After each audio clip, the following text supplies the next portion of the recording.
To his neighbors in Dumont, New Jersey, Richard Kuklinski was a successful businessman, a dedicated father of three who attended local barbecues and kept his lawn pristine.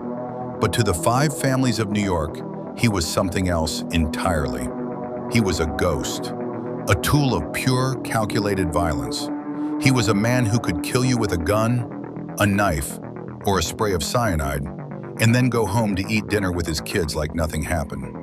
They called him the Iceman, not just because of his cold-blooded nature, but because of a chilling trick he used to baffle forensic science.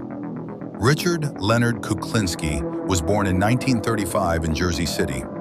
His childhood was a masterclass in trauma. His father was a violent alcoholic who beat him and his siblings relentlessly. One brother was actually beaten to death by their father. By age 14, Richard committed his first murder, beating a local bully to death with a wooden dowel.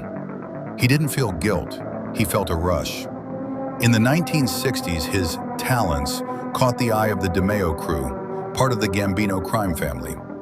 Legend says Roy DeMeo pulled Richard over on the side of a road, pointed to a random man walking a dog, and told Richard to kill him. Richard didn't hesitate. He stepped out, shot the man, and got back in the car. He had found his calling. Kuklinski was a professional. He experimented with different methods to avoid being caught. His favorite weapon was cyanide, often delivered via a spray bottle or a spiked drink.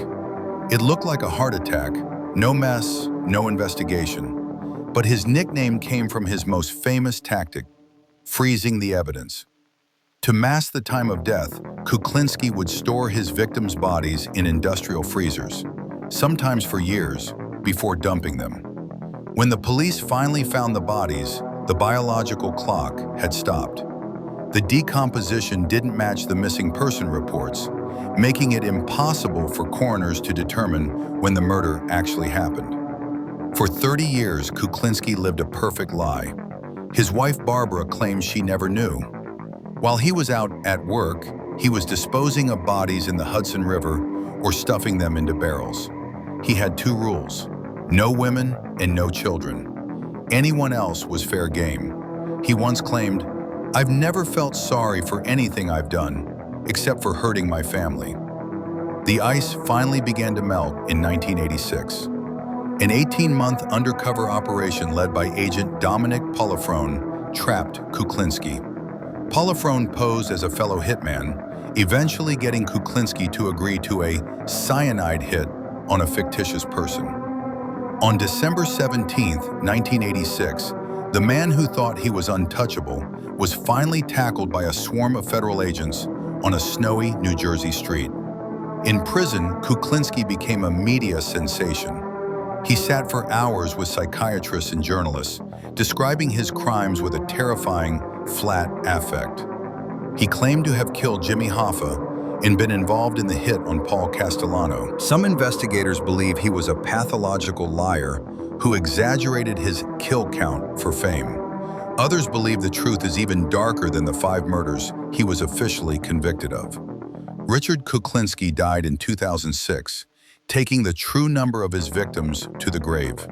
He remains the ultimate example of the monster next door, a man who proved that the coldest killers don't always look like monsters. Sometimes they look like your neighbor. If you found this deep dive into the mind of the Iceman fascinating, make sure to hit that like button and share this video with someone who loves true crime. Don't forget to subscribe to the channel and turn on notifications so you never miss a new case. Before you go, I want to hear from you. Kuklinski claimed to have killed over 200 people, but he was only convicted of 5. Do you think he was truly the Mafia's most prolific hitman? Or was he just a master manipulator looking for one last bit of fame from behind bars? Let me know your theories in the comments below.